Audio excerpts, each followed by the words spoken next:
Ant-Man has crawled his way back into theaters, and he's ready to lift 10 times his own weight at the box office, so raise your antenna because, you know what, let's just get right to the references and Easter eggs. The new film opens with Scott and his daughter Cassie playing inside an elaborate maze. But if you watch closely, they're actually recreating some of the heists from the first film. Cassie holds up a fake eye for a retinal scan, just like how Scott made a fake thumbprint to get into Hank Pym's vault. Imitation yarn lasers stand in for the laser grid that Scott had to get through in order to steal the Yellow Jacket suit, which was held in, that's right, an inaccessible vault. They say write what you know. Who knew this was also true for elaborate cardboard playsets? Cassie also gives Scott a trophy that reads World's Greatest Grandma. This is also a callback specifically to Scott and Cassie's game of giving one another terrible gifts. Remember when he bought her that ugly plush bunny for her birthday party? Later, Luis tries to pump himself up into taking ownership of XCon, his new security company, repeating the mantra, "I'm the boss, I'm the boss, I'm the boss," to himself. He clearly picked this up from Scott, who we heard saying the same refrain while preparing to go big in Captain America: Civil War.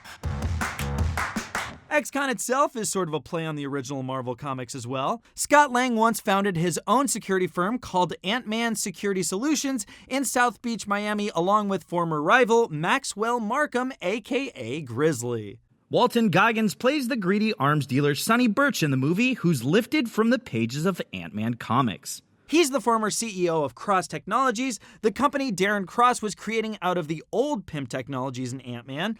In the comics, Burch also collaborates with Obadiah Stane, who was played by Jeff Bridges in the first Iron Man movie. Later, Lawrence Fishburne shows up as a former colleague of Hank's named Bill Foster. This is also a character from the comic books who used Pym-style technology to transform into Black Goliath. In the movie, Bill notes that he and Hank worked together on Project Goliath. Funnily enough, a deleted scene from Iron Man 2 featured Tony Stark asking Jarvis about an old project called Goliath. Not so surprising considering that we established Hank Pym and Howard Stark collaborated back in the first Ant-Man film. The same scene also had Tony name-checked Project Pegasus, which we now know was S.H.I.E.L.D.'s codename for the Tesseract. But Tony then asks Jarvis for files relating to Project Exodus, which we have not yet explored in the MCU, and which in the comics involves both Carol Danvers, aka Captain Marvel, and a certain fantastic space expedition involving 4 astronauts.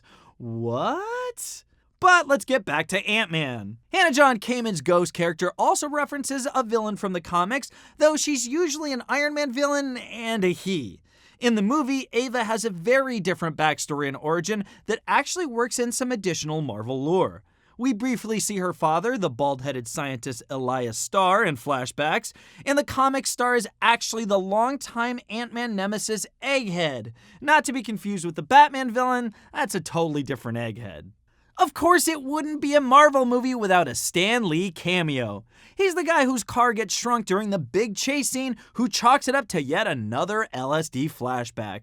A joke to be sure, but possibly also a shout out to an obscure incident in Marvel history. According to Marvel Comics: The Untold Story, editorial assistant Dennis O'Neil was once dared to drop a sugar cube of acid into Stan the Man's coffee. He declined, and it's probably a good thing. This movie features human-sized ants and office buildings that people carry around like suitcases.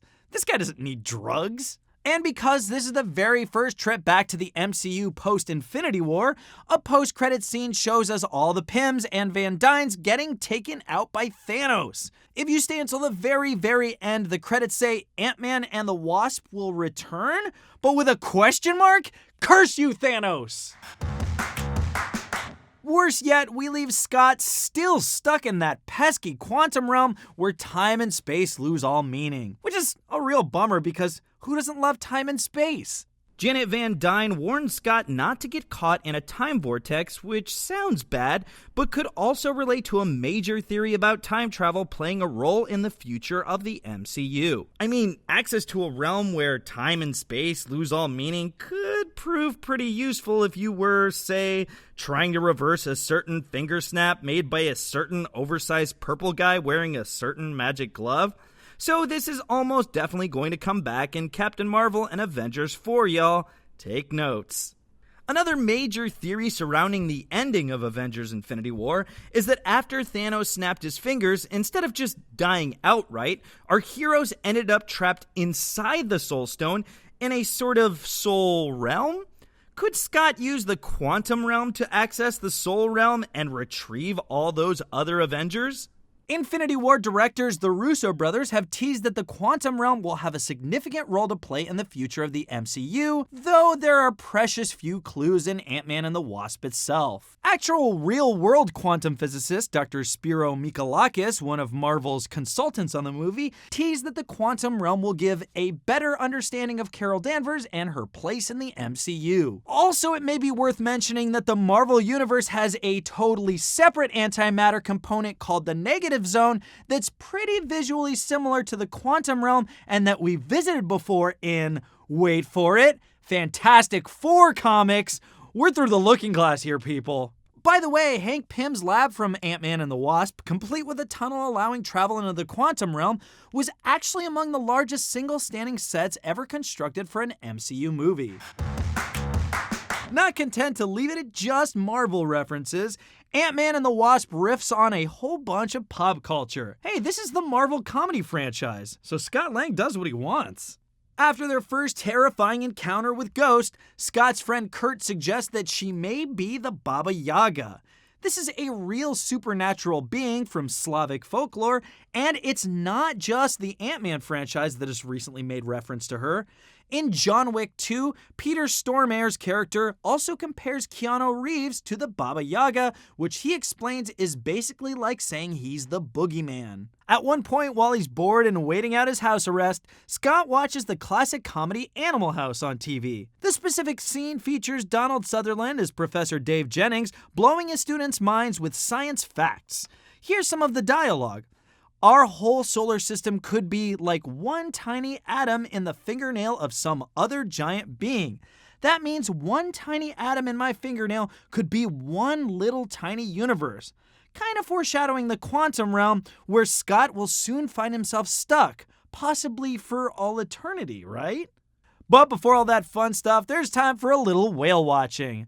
The boat captain, credited as Captain Daniel Goobler with 3 O's, is played by comedian Tim Heidecker of Tim and Eric fame. The movie ends not including the post-credit sequences with Scott, Cassie, Hope, and their shrunken-down friends watching a movie drive-in style on Scott's laptop.